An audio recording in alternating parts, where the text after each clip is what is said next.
Hey, have you recently felt like everything is working out in the worst case scenario? Or that perhaps it's not even that dramatic, but things just do not seem to come your way. And you have been pushing a lot and perhaps making a lot of effort to get somewhere, and it just doesn't seem to click. Today I'm going to introduce you to a little bit of neuroscience. Hey. We're gonna be accompanied by this professional cat. His name is Ricardo. So let's talk a little bit about neuroscience and something that we can do to help our brain out, to shift its perspective, and also to open up to new possibilities. So in my life recently, I have uncovered some emotions that were, hanging out in the deep end of my consciousness. And some of them were pretty, they were pretty demanding of what I needed to do, how I needed to look, all of that. And that is the underlying thoughts that control the way in which we are perceiving reality, and thoughts that we don't even realize that are damaging the way in which we are living our lives. So an essential part of my philosophy is that I believe that humans, we have the birthright to have a good time while we're here on earth. We have a birthright to enjoy our journeys here on this planet. And I believe that we are facing several, control systems that distracts us quite a lot from ourselves, from our hearts. And one of the most recent ones I found in my own lifetime is comparison, and how comparison has shaped my brain to act in a way that where I feel like I am behind, where I feel like, I just see the negative side. And the beautiful thing about the brain is that it can be our friend. And I'm gonna give you a trick before we dive deeper. And this trick is that our brain actually can't tell between something that we are imagining and something that's already happening. So this is a trick because, first of all, if you're feeling like you're not getting there, like you're behind, like you are all wrong, your brain is replicating that experience, and much more so, it is finding the clues and finding external validation to validate those feelings. If you start to feed your brain with things that you do want, with experiences of life, with emotions that you actually want, your brain is going to keep replicating this and will magnetize things that will resonate with that. Because at your core, who you are at your core as a soul, it is a bright purpose. You have it's like a bright light that is right in our outer core, and it can be activated when we remember, when we click back to who we are. And I have had the privilege to get to know people who are very successful at their careers and people that are thriving in their lives. And I'm not talking about two different types of people.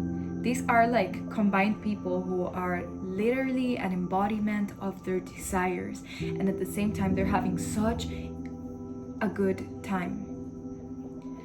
And it has shaped a lot of what I'm feeling and thinking. And the thing is that the majority of people maybe try something new for a couple of months or just a few times. But something that I have been noticing about these people is that they keep trying.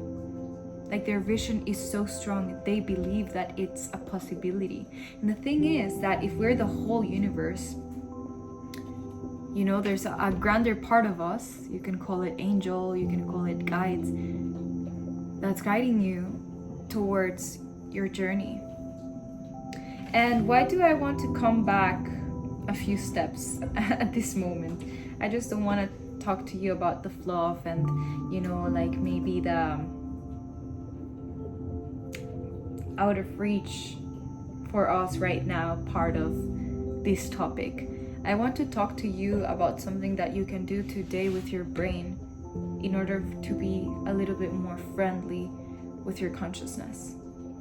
Because gratitude, joy, happiness, the feeling of abundance, freedom, all of those feelings are feelings that we can train ourselves to feel. I know. And I know that for some of us, it takes a little bit more training. But just as we train muscles in the gym so we can get stronger and stronger, we can also train our minds to direct our attention to these new focuses, to these elevated states of consciousness. So there are sort of like 3 steps that I saw in like a summary of a really good book I love, and it's called The Spontaneous Fulfillment of Desires by Deepak Chopra. And these 3 cores were attention, intention, and then presence. So for us to connect with something that is coherent, not to what we think we want, but actually who we are at our core, it requires us to get present enough to understand what's happening for us, for our minds. Maybe what's that dialogue that it's not serving you anymore? How are you talking to yourself? How are you perceiving things that are happening to you? And from that space, you're able to shift your attention. Now, where you shift your attention, it expands. Your energy begins to rotate to that. So the first step is to take your attention to whatever it is that you want. You're going to take your attention and you're going to focus on that. And intention is a really powerful force that's going to be the base of your manifestation. So once you have your attention and you combine it with your intention, whatever it is that I desire to lock into that attention, we're gonna bring presence to that and anchor ourselves back.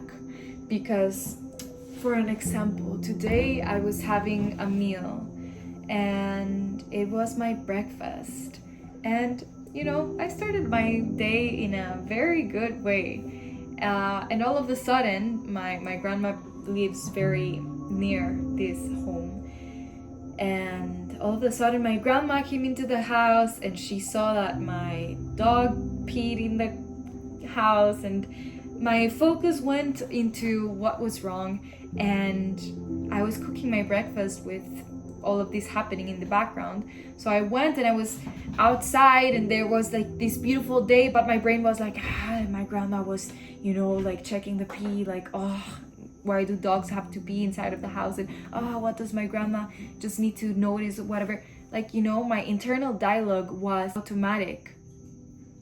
And there is something that it's like whenever you're eating and you're thinking, you're eating those thoughts. So I was like, no, I don't want to choose this for this day, because today's morning feels absolutely beautiful. So I took the decision to focus on what I could be grateful for at that very moment. So I saw the sky and I heard the birds. I felt the sunshine and my day shifted.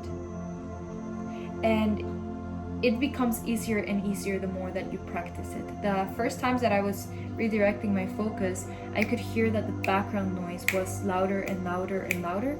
And then the more I trained my mind to go into these directions that actually suit me and that it feels resonant to who I am and what I feel like it's my divine right as a human being in this planet. I believe that we all deserve happiness and we all deserve well-being. So by knowing that,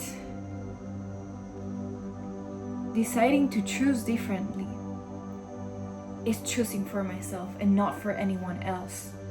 Because with all of these different themes, such as comparison or feeling like I'm not enough, that's acting for other people.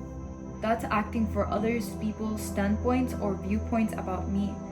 And me deciding to have a better inner dialogue and actually like training that is a decision I make for myself. And today I encourage you to make this decision for you. So this is what I wanted to bring on today. Thank you so much for being here. I know that if you're here, you're willing to listen to yourself and to your heart. And I really honor that. I feel like it's courageous.